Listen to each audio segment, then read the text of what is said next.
Good evening, and welcome to Conversations with Your Inner Child. I'm very happy that you are here live, or if you're watching the recording. Waiting for my co-host, Oliver J.R. Cooper, to join the screen. It should be happening round about now.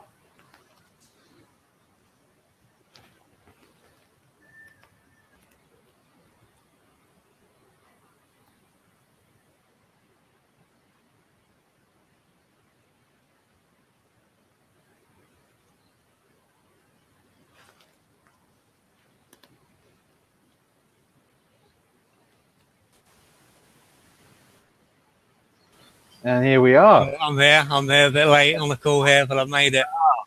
This is record time. Against the odds. This is amazing. Wonderful. Great to see you here, Oliver. Great to be here again, Errol, and to finally get down to the second part of this call, because I very much enjoyed the first. Absolutely. Me too, likewise. It was a great response. A lot of people really enjoyed, got a lot of benefit out of our first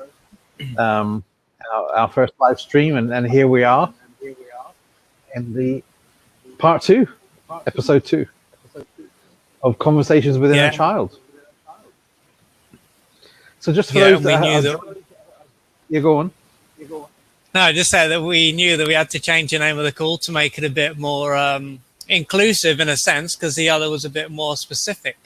Yes, it was. So we just expanded it out there. And for those that are joining that haven't sort of either met me or Oliver, I'd just like to hand the stage over to Oliver, just for Oliver to share a little bit about himself, so that you can get to know him. Hand over the screen. So I have written just over 1,700 articles now. I have 16 books out, and these are mainly to do with self-help and emotional healing and dealing with the effects and the cause of trauma. And I've also done a number of videos too, and a podcast. And I've been doing this kind of stuff now for about 7 years with the writing, and a bit longer in general. And just from the beginning, I didn't plan to be an author or to write articles. It's just something that just seemed to happen. So it was all a big surprise. Beautiful. And these articles and books, they're available on, is it Amazon?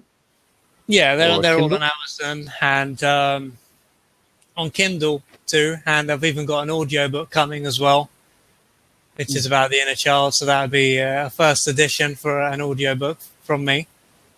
Wonderful. A lot of time, effort, energy, and passion put into those articles and those books, I'm sure. Yeah, a lot of blood, sweat, and tears, as they say. So, and how about you, Errol? For the people that are not aware of your background, it'd be good for me and them to hear more about. Well, I've been in the personal development field for what seems like forever. It's been an amazing field or realm to be in and to play in. Going through learning many different modalities and healing systems over the years, from the mainstream hypnotherapy and counseling and coaching and NLP, to the not so mainstream sort of energy healing, dealing with sort of inner realms, outer realms, realms within realms, from shamanic to the sort of spirit realms and energy healing. So all in all, more than 40 different modalities later, after I learned more than 40, I created my own system of healing. During this time, I've opened up a healing school. I have an online academy, and basically I travel around the world, living in beautiful places. Actually, very, very blessed to be always living in beautiful places, and doing what I love the most. which is holding space for people to grow, holding space for people to remember who they are, remember their authentic self, their true self. So this is what I love doing, and I continue to do this.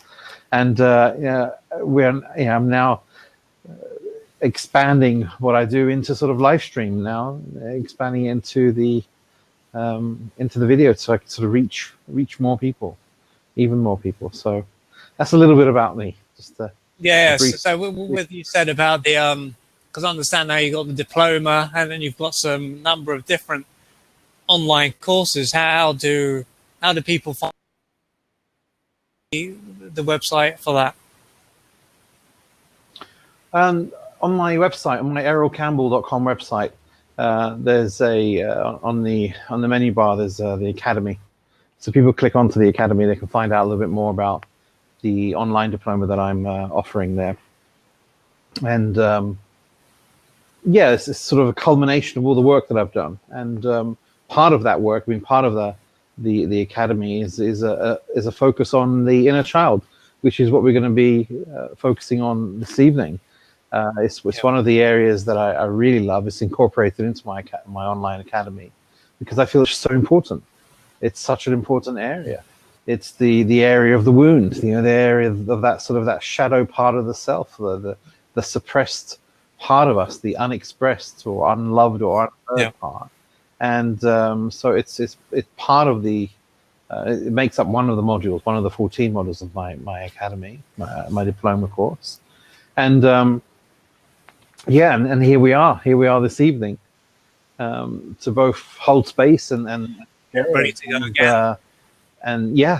Dive in again with the questions that are hot on people's minds, and people wanting to sort of understand a little bit more on to do setbacks and how we keep going through rough times, and obviously how is this linked into the inner child. So the setbacks people are talking about, in terms of the barriers or the blocks that are holding us back from going forward, and moving forward. What would you say, Oliver, in terms of sort of in relation to the inner child, how we deal with setbacks, how we keep going in rough times? What would you say in terms, of the link to the inner child? Yeah, I mean, what I would say is, because I remember when it came to setting, it seems like it's unrelated. But I would say in terms of the inner child, because there's going to be the moments when it seems as though nothing is happening, and we can get through identifying completely with that part of us that is in pain. It can then stop us from being able to keep going. We can think, is this worth it? Or to completely identifying with that part of us, then we can get sucked in and completely weighed down. And what I'm reminded, many years ago, I think it was perhaps when I first started to do this kind of work, was that I often had moments where I felt completely hopeless and powerless and even suicidal. And during those moments, I just used to, it would get me down. And then I got to the point where I said to myself, I'm here, I'm alive, and I can't give up. It's not possible. So I'm here, I've got to keep going. And then there's no option. And I think one of the reasons why I came to that conclusion was that I looked back on how far I'd come, and even though it seemed as though I hadn't really made a lot of progress compared with what was in my head about where I should be and how the people around me were.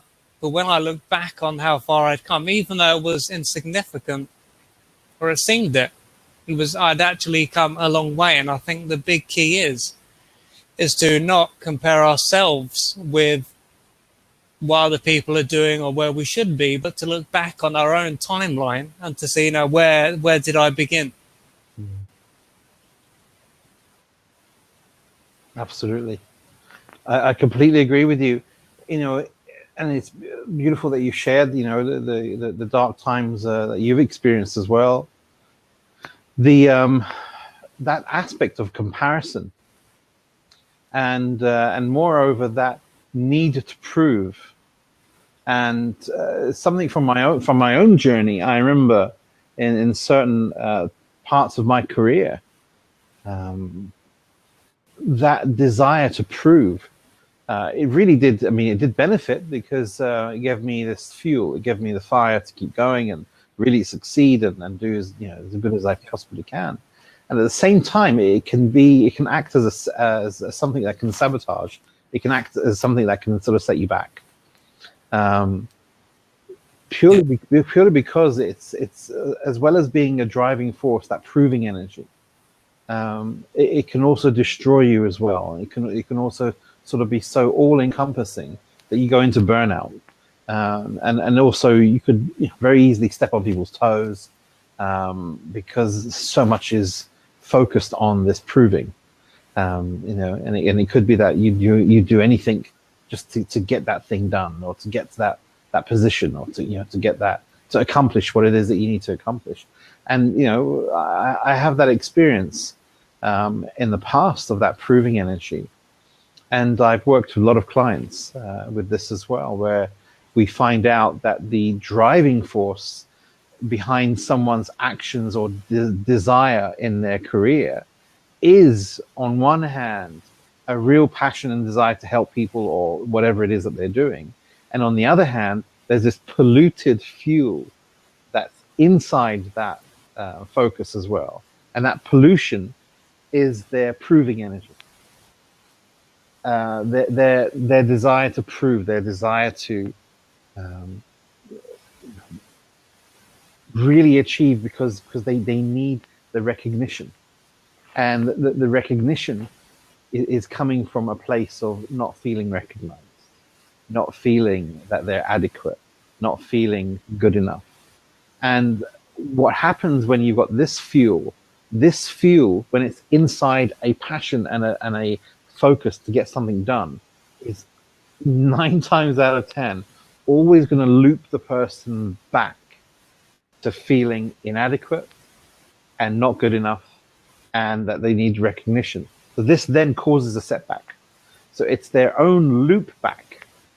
Because of this fuel is in there, it loops back into them ending up feeling the same thing that they don't want to feel, which is the lack of recognition and the feeling that they're not good enough. And this can create setbacks. So even though this fuel of proving can be something great and can really drive you forward, it's inevitable that it will loop back and create a setback, because the nature of the wound is for the person to learn through the wound. And if that wound is, I'm not good enough and I'm not recognized, it's going to loop the person back in, because they're not learning. They're not learning from it. Instead, they're putting 28 hours a day in order to accomplish the very thing that they feel inadequate about, and suddenly at some point they'll loop back in. So so even the driving force of proving energy can loop back into creating a setback for somebody. And I personally experienced elements of that myself, and I've me too. Yeah, as you say, the more it's like the desire, isn't it? The more we want something, that push it away, and as you said, the energy of needing and wanting to prove something, can be very powerful, and that can then push us forward. But it can then make it very hard for us to be content to actually live in the moment, because there's always something out there, something more that we can do, and then we'll be whole and complete. So it's like a battle that can never be won, like a hole that can never be filled. There's always that next thing that you need to do, that other thing that can be the thing that's going to do it. There's always it just keeps going. And there's that, like you said, there's never that moment of feeling fulfilled in the now for what you've actually achieved, because the energy within is that you're not successful, or you're not, or you're a failure, or you haven't reached that imaginary bar that's in your mind that you've set for yourself. And so there's always going to be something else to do in order to reach that bar, but it's never ending. So when people don't measure, they don't measure their steps or their goals. You know, if they don't put it into small measured steps, and at each step that there's a point where they celebrate because they have accomplished something. Here's an accomplishment. Here's that step that's been reached. Yeah. When these things aren't in place, it's just like one continuous uphill battle to get to where they want to go. This could be for, in relationships. This could be, in career. It could be in finance. It could be anything. And so this can create setbacks. When there's no acknowledgement of the success that they actually are. And this can be linked directly back into childhood when the child doesn't feel that they have the acknowledgement, that they're doing well. They're not getting feedback. They're not getting the feedback. They're not understanding when they're doing well. So they're going to continue without knowing when to stop, because they've never had that pat on the back, or they've never had that acknowledgement from the parents. Say, oh, well done, this is great, look at all the time you put and the effort you put into that. Isn't that amazing? You now deserve this, or now you should have a break, or now. And in the absence of that, it's just keep going, and that could create a foundation for not living in the now.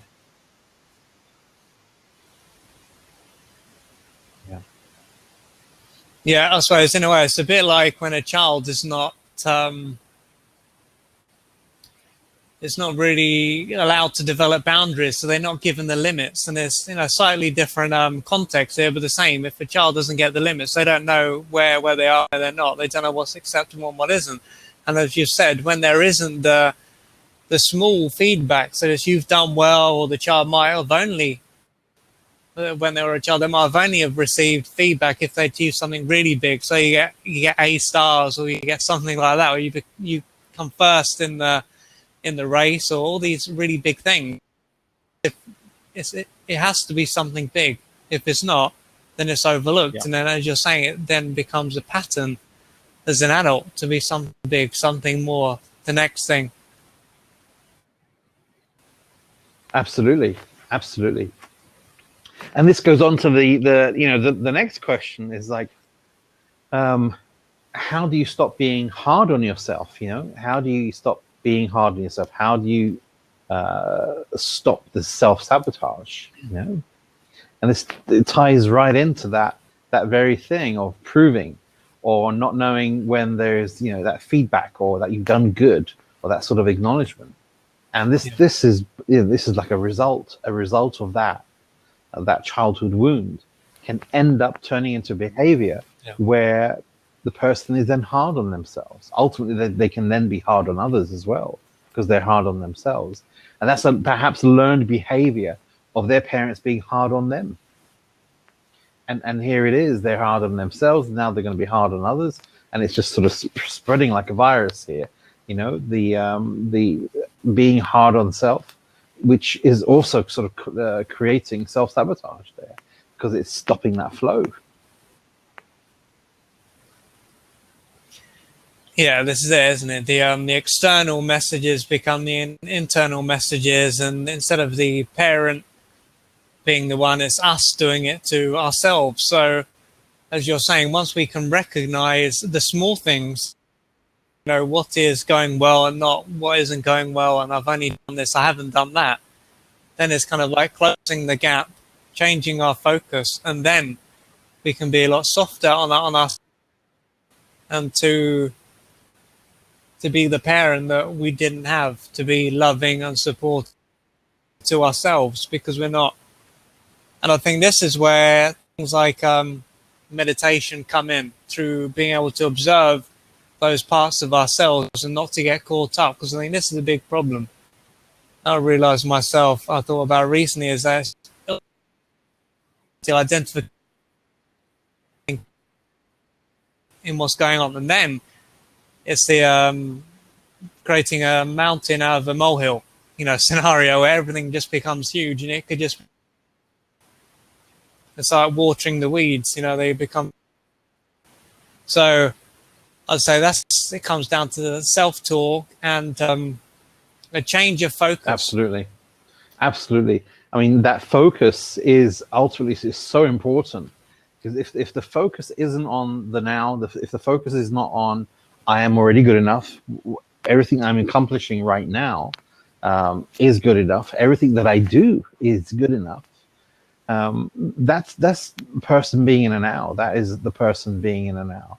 And focusing on I haven't done this, or I need to be doing this, is when that I'm being hard on myself behavior really can kick in. It can cause stress. It's going to cause relationship problems, financial problems, many different problems, even in the workplace. And this is all linked back. This can all be linked back into, experiences in the child, in that sort of inner child arena, where that wound is there, where they suddenly receive information that makes them think that they just need to keep doing something, and suddenly it just turns into a pattern, and it creates this structure in the mind and the feelings, and then suddenly the actions are following, and boom, here they are, they're setting themselves up for life to just keep, it's like they're in like one gear forward non-stop, got to keep going, got to keep doing, and there's not enough being happening in that. It's just doing. And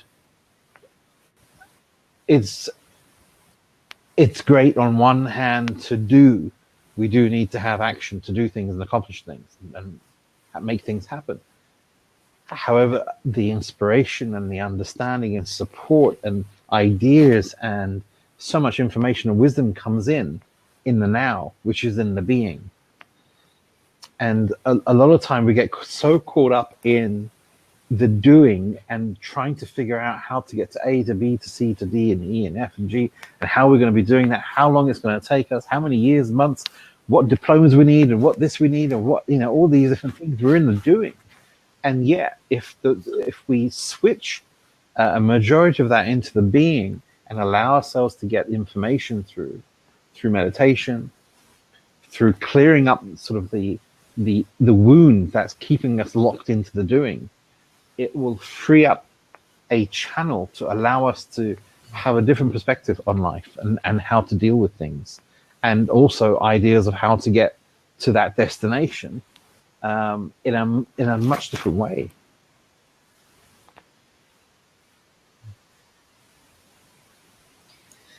Yeah, exactly. It's a bit like when, I often go into the woods or just into the countryside, and it's then when I'm in that environment, that's when I often get the insight myself. So, and that is through me being in the moment, still buzzing around, but I'm more in my body, more in my heart, and then the information, the ideas can come in. And when it comes to the mind, that's just all the secondhand in information. As you've said, it's very much in the doing, and coming back to the early years. I mean, if there was a parent there who was always focused on the doing, and then there wasn't any, there wasn't the love and the support for that child just to be, then again, needing to be very doing orientated, lots of action. Because if the child didn't do anything, then the child's going to feel as though they're worthless. So that then becomes, as an adult, we can have no awareness of that, but then that just becomes our behavior. It becomes our character, who we are.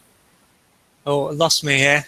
Oh, I'm back. I'm back in. And that just becomes another way of life. So as you're saying, it's very important through the meditation, very beneficial to get out of that head of ours and into the body and connect to our heart. Make use of that effortless guidance and wisdom. Absolutely. And the self-sabotage aspect can come in, and even this, I mean, linking this into the inner child, that self-sabotaging element. For example, when we receive information at an early stage in our lives that if we don't do so-and-so thing, or if we don't do this and this, we're going to end up like this, or we're going to end up without this, or we're going to end up poor, we're going to end up penniless, or you're going to end up being uneducated and you won't be able to get a job. You know, these sort of fear tactics that parents can use sometimes. If you don't do that, you're not going to pass this, you're not going to pass this. And if these things, if this sort of negative talk is said too many times, a child is a sponge. It's just going to go straight in. It can create a structure in their mind that then acts as a wound that the child will keep going back to. So they'll keep going back where, or they'll manifest themselves into not achieving, because that negative talk, the talk has actually created the structure that makes the child believe they're going to amount to nothing. That they'll never going to amount to anything because they haven't done enough, or they haven't studied enough, or they're not enough. And they're not going to get a good job. They're not going to get a job with good money, or whatever it is that the negative talk was. So this sabotage can come in from the subconscious, where the subconscious has soaked in this information, created it as a structure within the person's being, and then it's so strong because it has a negative charge. Obviously, the child didn't feel good when the parents were saying that what they said to the child. So this creates a wound. This creates a charge.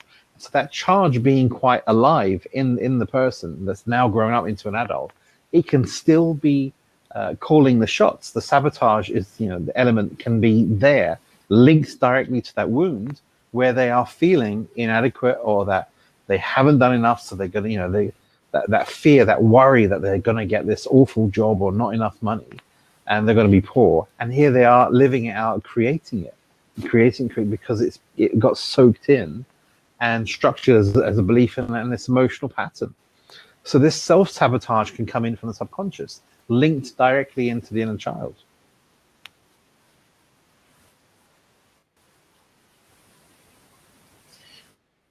And it's a bit like at that age there can be, if there's not an outer rebelling, then there can be the inner rebelling there, and then as time goes on, then become more identified with that, what we've been told, and then we get older. And even though when we're younger, we can have the need to go against that and say, that's not true. Part of us can believe. As we get older, not achieving that of being accepted. So we cannot go to that next level, as you're saying, with relationships or success, staying small and not going to that end goal. That pinnacle is then a way for us to unconsciously by the people who didn't accept us anyway. So that then becomes the secondary gain of where if I did achieve that, what would happen? And then the child within us can relate to being abandoned, ostracized, and obviously at that age to be rejected and abandoned is the end of the world, basically. So even though as an adult, we can see that we're okay and that we don't need really anyone's acceptance to survive. What is our behavior and our emotions and our mind can be a part of us that did need, the acceptance in order to survive. Absolutely. I wholeheartedly agree. And we're going to open up the platform over to the audience as well to ask questions. We're very happy to answer questions related to the inner child, and please write them into in the section to the side. We've actually got a question in from Louise, and the question is, what 7 things do you think your inner child needs to hear you say? And I can put the floor over to Oliver, or I could start. Up to you. I'm very easy. Whoever wants. Well, first off, 7 things is interesting. Why 7? 7 chakras there. Well, the other day I was speaking to a friend of mine that, if you could go back in time, what would you say to your inner child or the small part of you? And he said that he would say to this part of himself that everything would be okay. So I think I'm a big part of it. is saying that everything is going to be okay. And as for 7 things, I mean, I'm not quite sure that's a clear structure there, but I think in general, it's just about being supportive, loving. So just thinking about the kinds of things that when you were younger and the kind of things that you wish were said, and then what you could then do is to write out a number of sayings or words underneath the list to my inner child, and then just like affirmations, then you could say, I mean, there's one called the affirmations, which is just saying things, and there's what they call the proclamations, which means you say out loud, so you really feel the emotion and really get into the juice.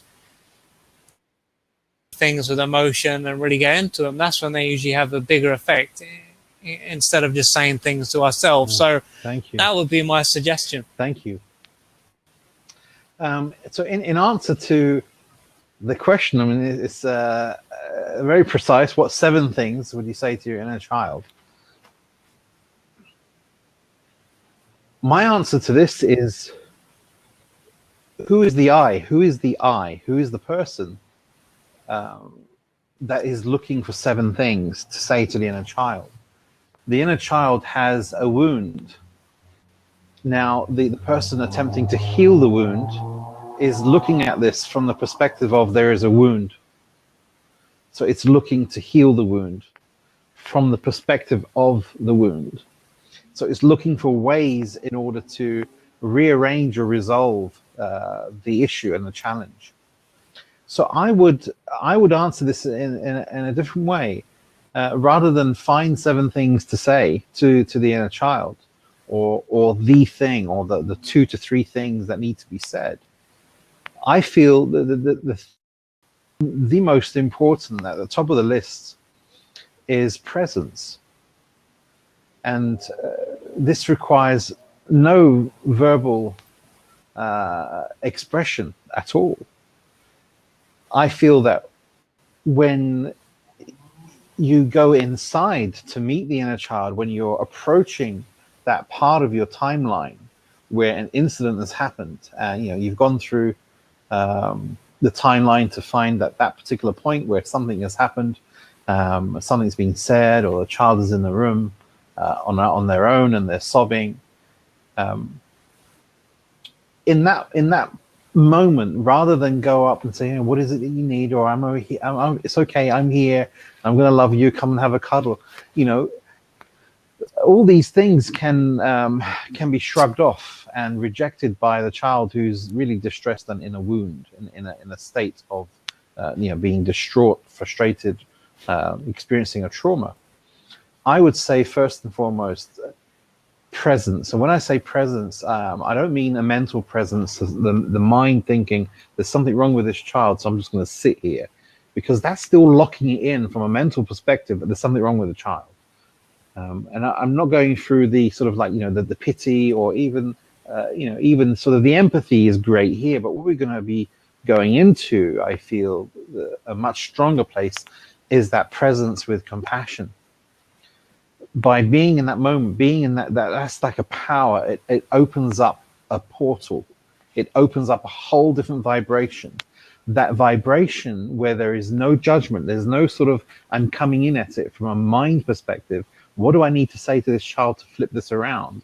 By coming in at it from that perspective, it's almost locking it in that child is in a wound. So the energy of the person going in is already labeling the inner child as wounded, or in a place of sort of not being whole. And the child will feel that. We feel energy. You walk into a room, you can feel someone's energy. You know if someone's angry, if someone's in any sort of mood. The inner child is hypersensitive and is going to feel you approaching. Now, in that approach, I feel it'll be far more beneficial to approach the inner child from a place of real, true presence with compassion, because that could just expand right out. That expansion of compassion and presence can enable the child to automatically just really allow the the walls to come down, because trust is there, right?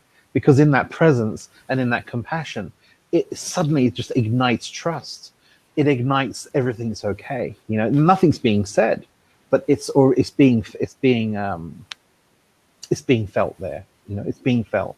So I would say, rather than 7 questions and coming at it from a mental perspective, I would say go in, be present, and really with compassion, and see what unfolds.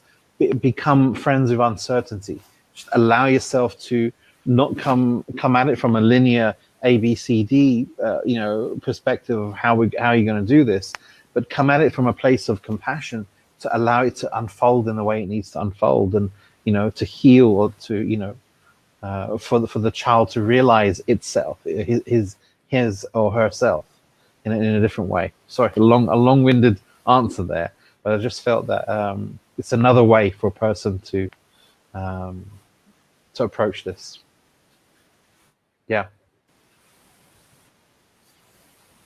No, very well said, Errol. They're very, very, very different. Not seeing the part of us as being wounded and broken, and it's coming at it from a completely different, not angle, because that's in the mind there, but completely different space. Very much so. Very much so.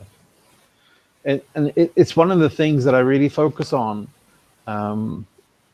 When I'm holding space, when I'm doing my sessions, or when I'm teaching,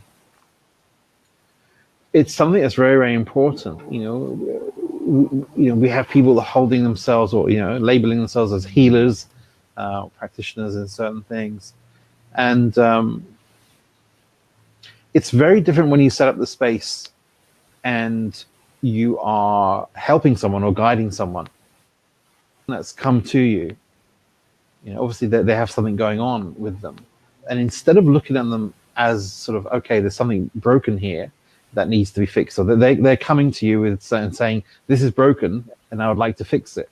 And instead of you viewing that as there's something broken about them and it needs to be fixed, and instead set up the space that you're inviting a magnificent being in there, and focus on the fact that there's a magnificent being sitting in front of you, like a magnificent being sitting in front of you.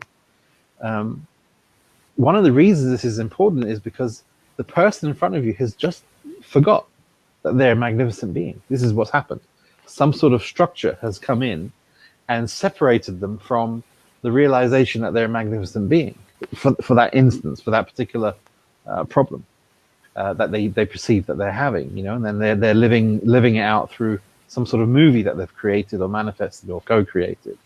So I feel it's really important to hold the space, and sort of knowing that they are this magnificent being, and by doing that, it starts off the space holding in a very, very different way, and it can lead to the coaching session or how you're helping someone in a completely different way. So yeah, I see we have another question that's just come through. So I hope we've answered that, Louise. Feel free to add some comments if you need us to go over that a little bit more. But we have another question through. Do you want to read that one out, Oliver? Oh yeah. So hi, my question is, how would you manage if you had realized what happened to your inner child, and all the wounds, and feel like you spend so much time seed on things, and feel massive disappointment where your life is, and loneliness? Yeah. This is the core of inner child work right there. The focus on fixing, this is going to go straight back into something that just went over. The focus on the fixing itself, just on its own, can be a very long, draining journey if the focus is on continuously attempting to fix something. Because the mind is attempting to fix something that the mind received information at some point as a child, stored it in files, labeled it in a certain way, and is now looking at life in that way. And so the lens the person is looking through is the thing that needs to be changed here. So another level of consciousness needs to be attained here. Another way of looking at yourself and your life is needing to be put in place here. So it is part of the going into the inner child and really addressing that wound. But as long as the mind is focused on the wound and keeping it in place, it's just going to keep repeating. It will just keep repeating, and it will just keep going round and round in circles. It needs to get out of the mind. It needs to go way into the heart center in order for something to change. In order for something to change, it has to come out of the mind and go into the heart center. The mind, from a disconnected point perspective, there's dualism. Something is bad, something is good, something was wrong, something was right, and it will just continue in that loop. The heart center, or the true sort of sacred heart center, there's no right or wrong. It just is, and there's a completely different energy in that just is energy. So my answer to this is that due to the wound, the lens has been created, and out of that lens there is massive disappointment and loneliness being seen. Something needs to happen. Another deeper level needs to be accessed in order for that to shift. What do you say, Oliver?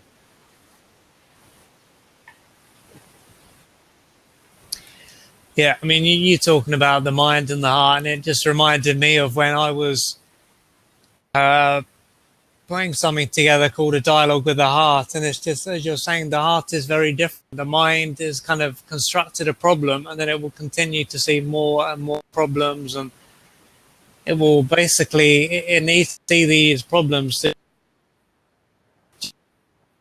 existence. Whereas the heart is just present.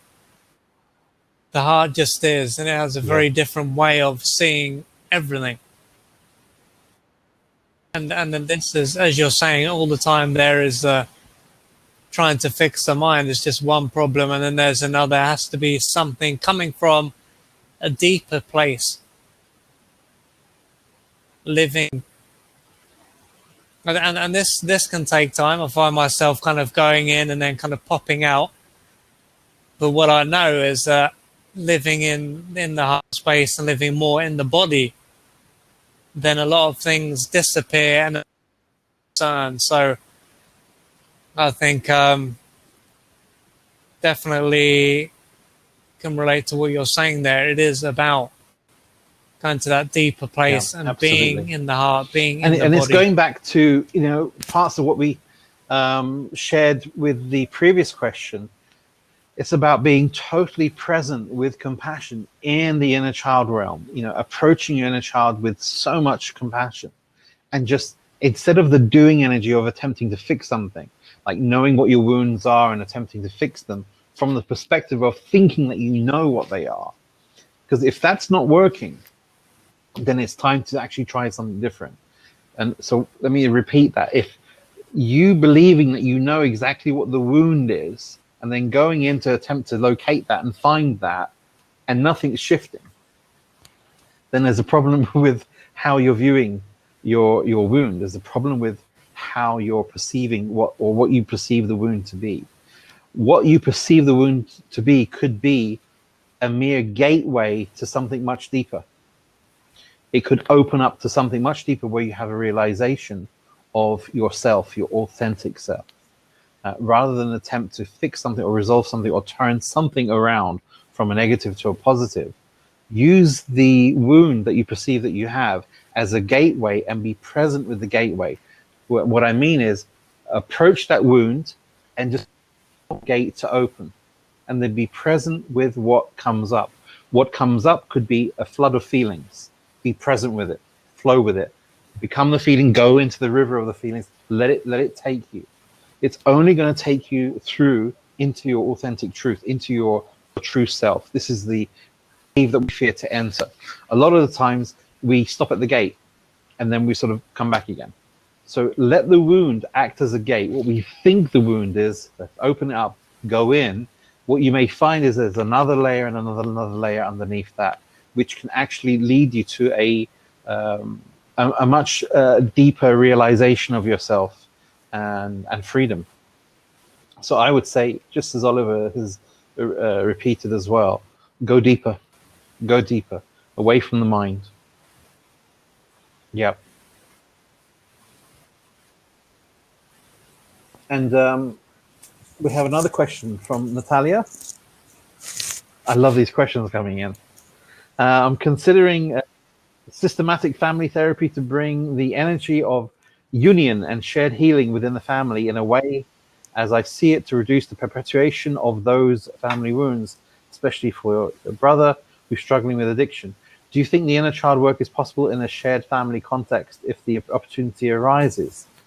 Yes, I believe. I mean, even in, let's say, family constellations, family constellation work is phenomenal. This is beautiful work, beautiful body of work where the energy comes in, really comes in, and suddenly random people that you may not even know, the energy of your sort of family blueprint, the layout of your family, suddenly just drops in to these people, and suddenly here's your brother, and here's your father, and here's your mother, and here's the grandmother, and then it's all just there, and it suddenly makes so much sense. And it's a beautiful feeling. It's incredible how it works. So I would say family constellation work is phenomenal. Bringing your family into therapy, if they are willing to sit in group therapy, and they're all very open and they can understand when wounds come up and feelings, and they're willing to understand that and work through that, maybe a great thing if that's possible. If all members of your family or members of your family that you're pointing out are willing, I would say this is an amazing thing. I would say though,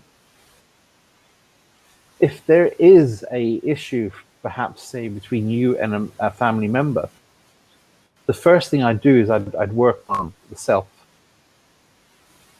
That needs to clear up first.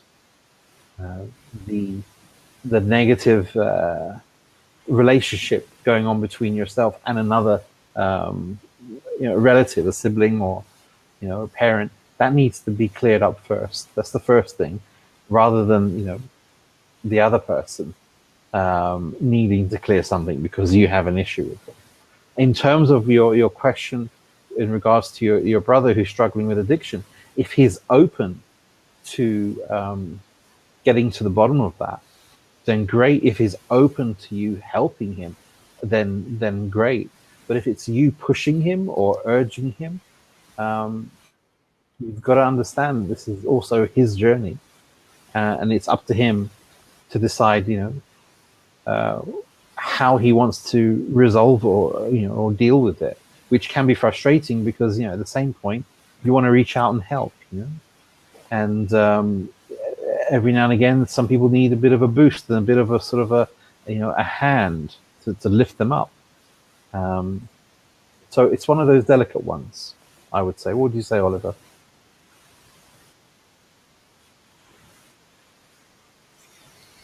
Yeah, I would say a few things. I mean,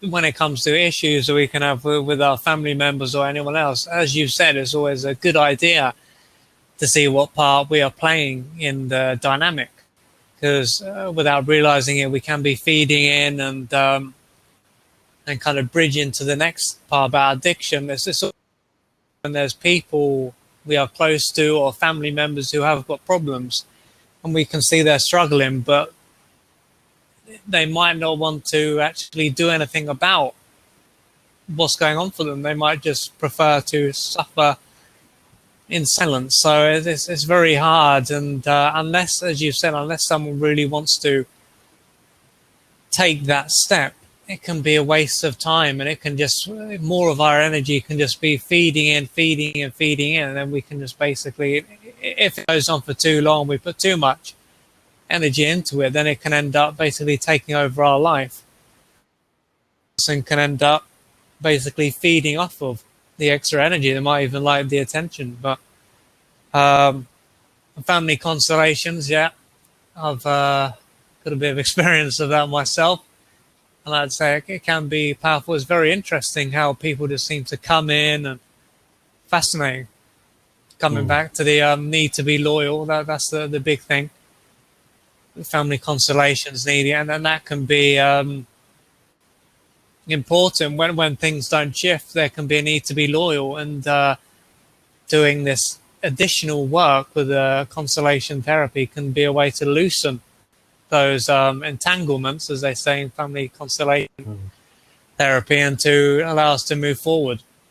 But I think what I also work as well is that it's always important for us to do the emotional work too, because I think there's only so much in my experience.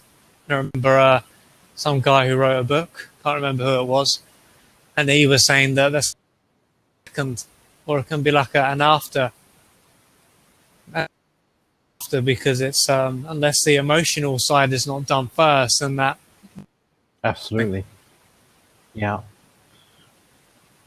So I would say that, with all of this, we've also got to understand that by shifting out of the mind space and going into the heart center and going into somewhere much, much deeper, we can find a new way of looking at things. We can find a new way of perceiving ourselves and the world around us. And in turn, this then shifts many things. It shifts our whole outlook on life. It shifts the way we view our wounds, and on a much deeper level, those wounds can turn into the very strengths that we thought that we didn't have. They turn into the gifts. So we have an additional post to follow on from Natalia's question. So the family is not open, but your own healing is shifting things around. But I need to really take out some responsibility and focus on my own process. Yes, you really do. So if they're not open, then you just need to do the stuff that you need to do on yourself.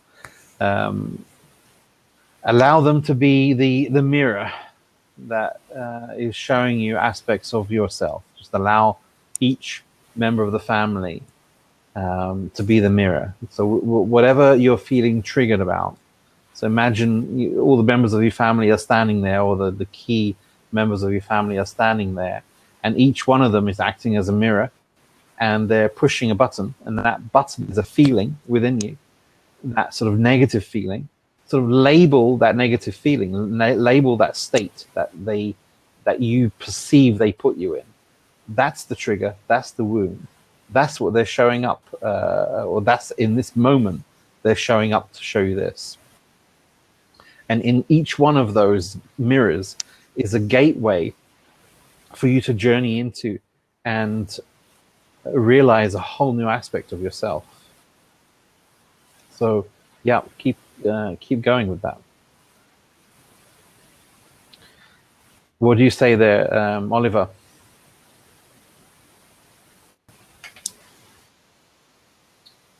Yeah, well, I just thought, I remember reading a quote many, many years ago, and it said, if threatened, go and spend a week with your parents. And I think this is the thing about... Or a year. Or a year. And I think this is the thing. Anyone like that is that they can bring up lots of stuff, and at times it can be intense, but it is a great way to bring everything up and deal with it. Because, it's like if we move completely, cut all ties, let's say, with our parents or, sisters or brothers, yeah, it's going to end up being mirrored back by someone else.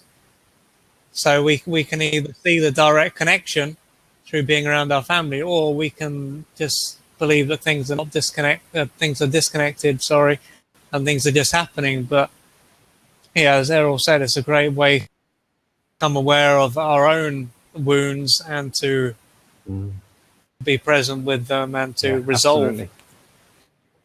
So first, we focus on ourselves.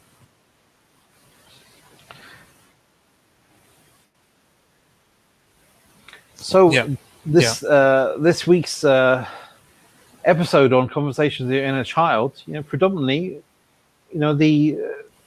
the focus on this episode, was really, it's about going in, really going in and seeing that different way, the different way of looking at yourself and the wound. I just want to sort of emphasize, our mind is the wound, the perceived wounded self is the one that's coming up with what they think they need to heal, right? So in essence, the mind is saying this is wrong, and that can lead us to a door or a gateway.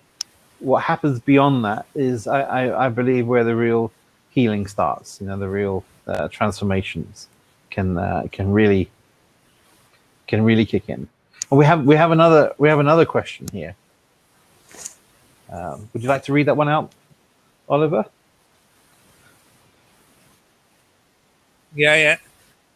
There we go, from Peter Carlin here. I'm often tempted to use quick techniques such as NLP, tapping, spiritual technology, RPT, etc. in order to feel better.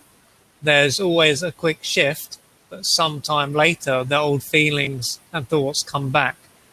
When I'm spending time being with the inner child instead, the shift is more slow and subtle, but maybe more permanent. What are your thoughts on these techniques versus being present with the inner child? Would you like to answer, or do you?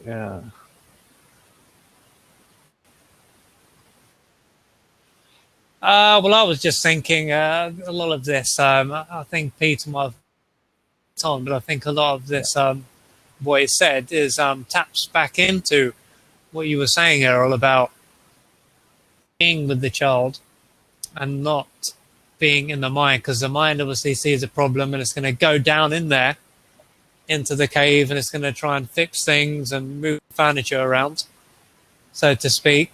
But through being that part of ourselves, there's no trying to do anything. So as Peter has seen, it might be slower and it might not lead to that instant, feel good. But it is something that is actually going to last. I really feel, I completely agree that, some of these techniques, they can be very fast, the sort of rearrangement of ways to think about things, clearing things, putting things in lists, breaking those down, collapsing things, tapping it out, and all these different things. They're amazing for releasing the thoughts. They're amazing for releasing the emotions. What does your inner child need? It needs presence. That's the whole issue.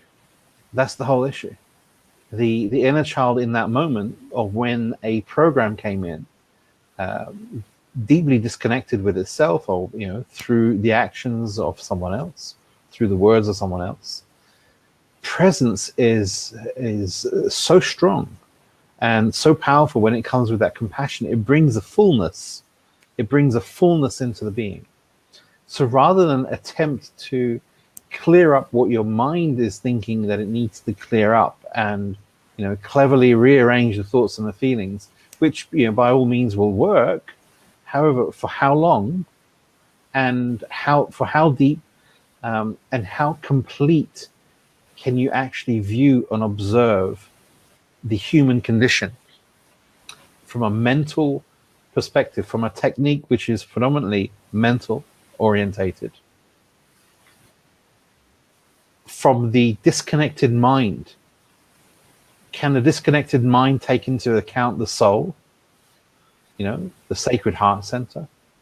Can it take into account those deeper areas? Because what it's seeing really is that something was wrong and something needs to be fixed. So I would say, go into it from a completely different place, from presence and compassion. Go into it from a soul perspective and from a heart center perspective. Really and truly, presence is what makes all the difference. And this ties into something. I just wanted to add something, and we're going to go just slightly over a minute or so, hopefully. I remember many years ago, like so many years, many moons ago, I remember when I had a healing practice room in the centre of London. So I used to get clients coming into a specific place, a room. They'd come on and do a healing session, have a healing session with me. And I remember I would sort of listen to what's happening. They give me an overview, and then I would I'd just ask them to close their eyes. I'd close my eyes as well, and I didn't know exactly what was happening at the time, but I was sort of like tuning in, and I just asked them to close their eyes as well. And what would happen, we would just be silent for maybe 10, 15 minutes. And I found that they'd suddenly go into this trance state. I was going into a trance state myself, like a light trance, but the clients would just go. They'd just be in a whole different realm. And I never knew why this was happening. And suddenly, when whatever was done, was needed to be done, was done, the clients used to just sort of come back and say, what happened there? And things were just moving in that way. And obviously, I understood it from a hypnotherapist point of view, because I trained up as a hypnotherapist, but there was no hypnotherapy happening here. There was no me saying, you're going to go down 10 steps, 9, 8, 7, and you're going to go down deeper. And there was none of that happening. It was just a case of really going into such a deep place within me that I guess just expanded out into the room. So suddenly this presence was in the room, and it allowed people just to drop in. Just that drop in just happened. And they were able to access something. And this was a beautiful thing, because that something that they accessed was a deeper wisdom within themselves. So rather than me input programs and beliefs and things that they needed in order to sort of shift from where they were to another realm, it was happening within them. So in answer, and I just want to go over that just very briefly once again, that the presence can open up a sacred space for someone to find their own answers, their own wisdom, which no one can ever take away from them. That's theirs for life. That's where the deep healing happens, where you're holding space for someone to realize who they are, rather than you help someone rearrange and rejig some thoughts and some things in place. So there you go. My 2 pence worth. Wonderful. Yeah, wonderfully said. So I hope this has been beneficial and not too complicated. And I really hope you benefited from this. We're going to be doing these weekly, offering this space up weekly, so that we can keep tapping into different areas of the inner child and different areas of people's questions and answering them. In the meantime, Oliver has books and articles on this subject that you can access. Is that right, Oliver?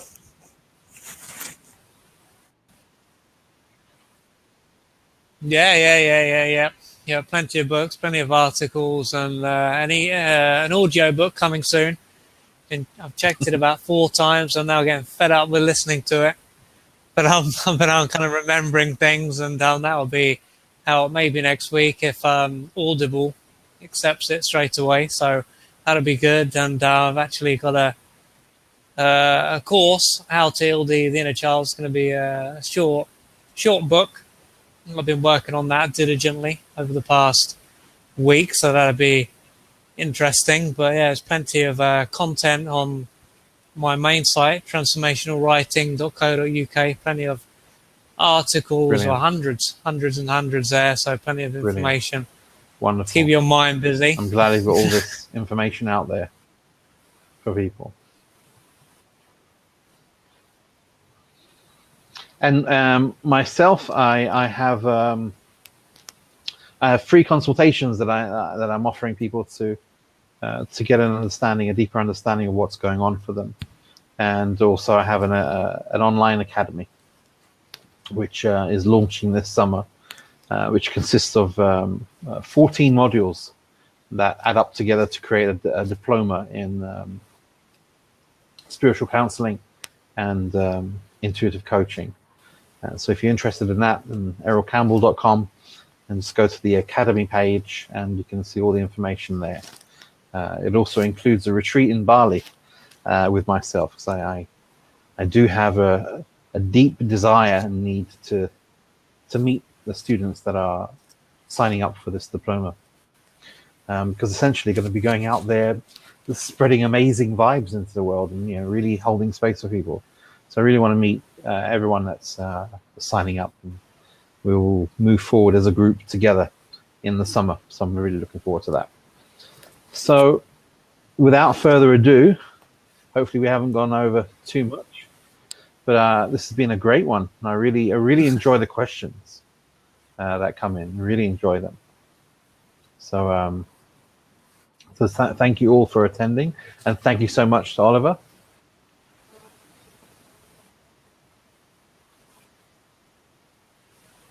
Well, thank you again for having me on this call to be a part of this. And I'd just like to say, when it comes down to Errol's work, he leaves no stone unturned. So much depth and real meat in what he puts together. He doesn't just throw things together.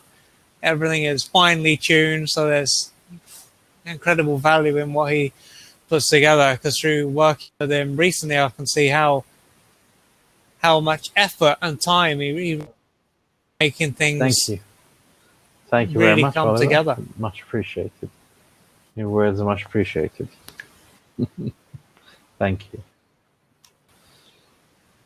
So until the next time, we hope to see you all next week, and please tune in and share the link with your friends, and we look forward to seeing you hopefully the same time next week.